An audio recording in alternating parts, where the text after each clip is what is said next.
This is Chris from GrowQuest, and here we are back to one of the favorite topics, citrus and properly caring for it. I'm not going to get into the specific deficiencies of the citrus foliage here because I could be entirely wrong, but in a case like this we're definitely needing some iron and nitrogen and all the other micronutrients that citrus like, and that's an easy one given how blotched back the plant leaves are, but it's fairly consistent throughout the citrus portion of the landscape. And again, you have our favorite or least favorite enemy here in Southern California, citrus leaf miner, producing that really glossy sheen. Remember, it's easy to control with spinosad when the weather warms up.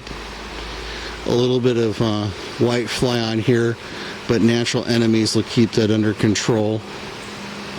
Right here, snail damage.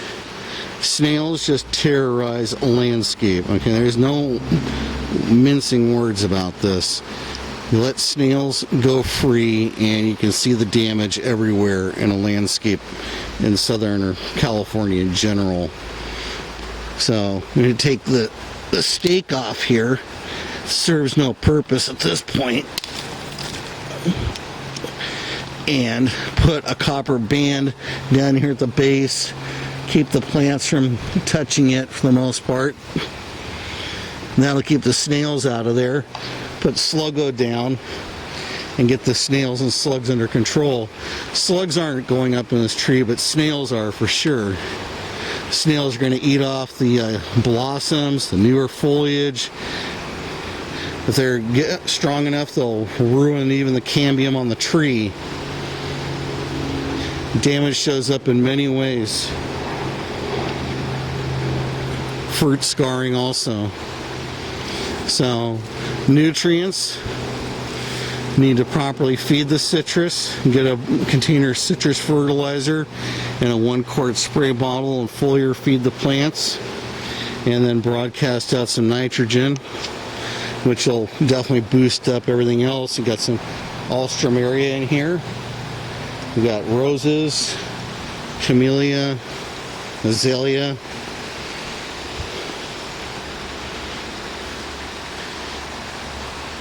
More things. And, yeah, always get rid of the tree stake. It's not doing any good to hold, what the tree's holding up the tree stake at this point. So this resulting from a little cluster of aphids.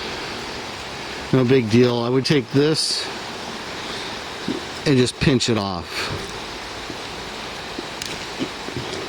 Let it regrow out some healthy new leaves.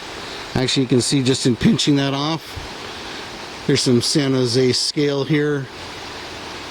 You can also pinch that off. So instead of aphids, there was probably some scale that was in there causing leaf to do that. And here's my point. Here's a snail up here on the top of the canopy. Actually, there's another snail over here. So snails are up in here causing the damage. Just gonna little finger squishing on there. I will not touch will not give you a calf rub on your legs, Heather, until I've washed my hands. No snail juice on the lady's skin.